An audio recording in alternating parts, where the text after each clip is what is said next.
Eugene. Doctor, I am not insane. What I'm about to write to you must remain confidential. I hear the voices. Every time I fall asleep, the same dream keeps reoccurring. I have been put on every single prescription known to man to cure myself of the nightmares. He keeps haunting me. Even avoiding sleep doesn't stop him from lashing out. Why am I the only one that sees him? For a while, everyone just told me he wasn't real. But if he's not real, how come he can hurt me? If he stops hurting me in my sleep, then he tries to torment me in my hallucinations while I remain awake. If I'm insane now, I can reassure you I wasn't always this way. I must tell you everything for you to understand. It started almost a year ago now. That night, all alone, working on my greatest masterpiece, I lived in a small town and was considered one of the best artists in the country. Sometimes you need to do dramatic things to get dramatic results. Very few people understand my genius. My paintings never used to sell before. I lived in a small, simple apartment by myself and could barely make ends meet. Sometimes I didn't.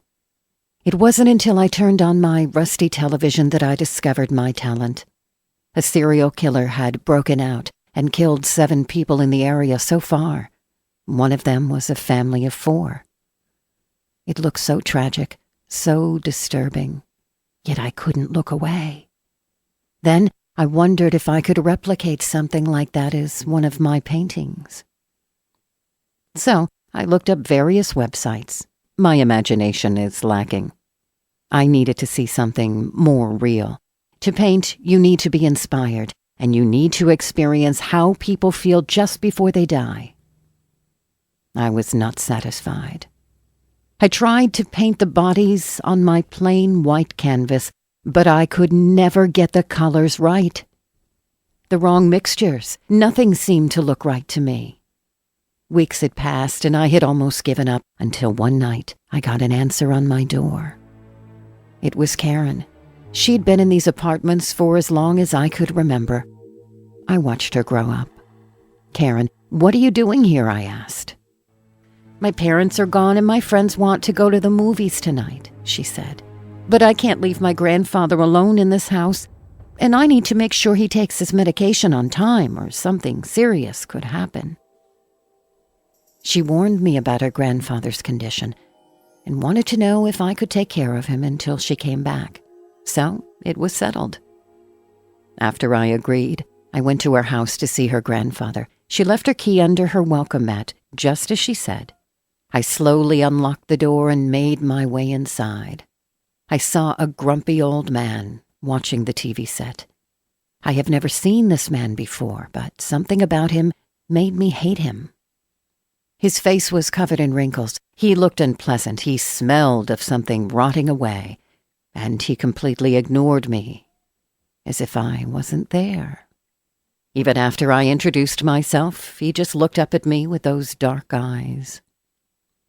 Maybe it would be better if he didn't live. He seems miserable anyways.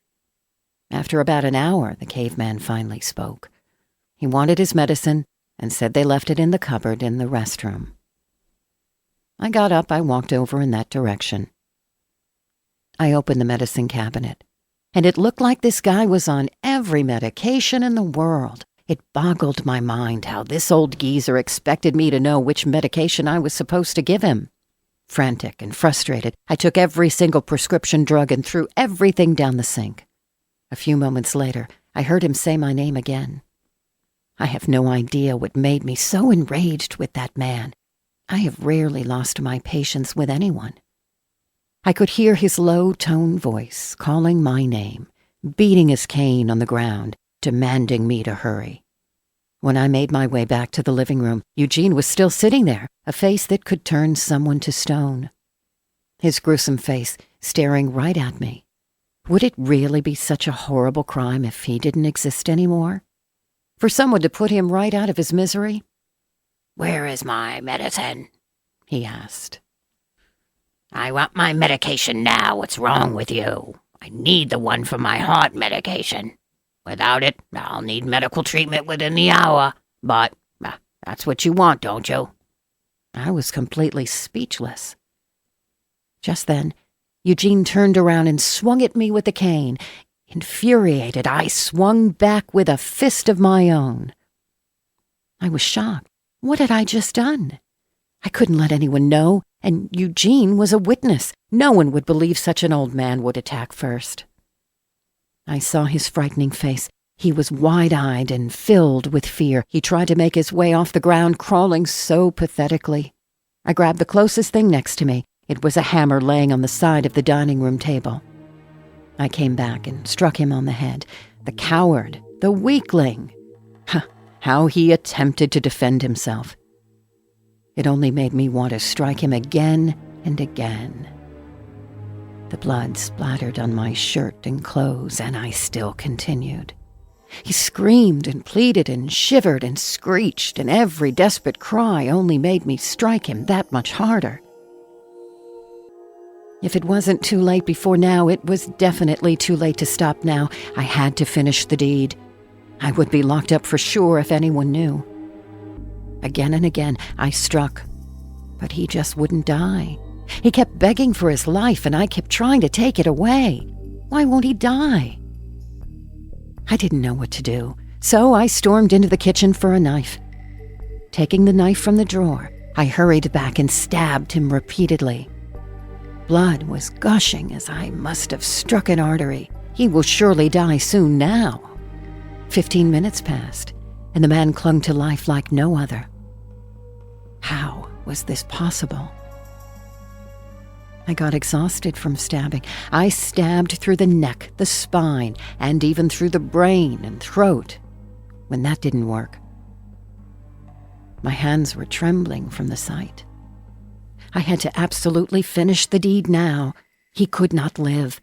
The only thing scarier than my ambitions to kill him was the thought of him being alive. Even when he has no voice box from which to speak, everything was spoken in his eyes. I tore his eyes out. Then I went down to the cellar, and there I found a sledgehammer. I almost tripped coming back, but I stood firmly on 2 feet, raised the hammer, and slammed down with all my might. I heard the crushing of bones and crackling sounds. I broke his spine, his legs, and then his neck. Finally, I could sense no movement in him. It had stopped. Just for good measure, I smashed in his skull, watching his brains fall to the floor. Finally, for sure. The deed was done. My overjoyed victory turned to pure fear. Dear God, what have I done? All my senses for the first few moments kept me frozen. I sat in the corner of the room, covered in blood. I knew that it was all over anyways. I would have no time to clean this place up. Karen would be here soon. And then it would be all over. Before long, I started to smile. Finally, I knew what it was like to see someone dead. Nightfall was approaching. I didn't know what else I could possibly do. I mean, I was no match for forensics, and they would surely find out it was me anyway. I was an artist, after all. So, with a stroke of my brush, I started to paint. The variety of colors I could think of was limitless. I could still see Eugene's horrified expression and the way the blood coagulated when it dried. This is what I was missing. The details. There was so much. The emotions I felt when killing such a being were expressed in the painting as well.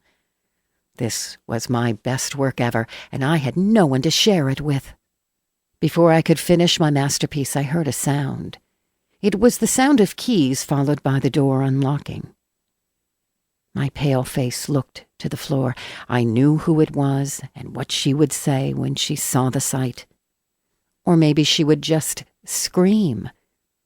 But instead I got a stranger answer. As I heard Karen walk in, she asked me, "What's wrong?" She asked me if I was okay. I looked up. To my astonishment, Eugene was sitting at the couch, his eyes still made of stone. Nothing appeared to be broken on him or moved out of place. He hadn't had a single scratch on him. But how could this be?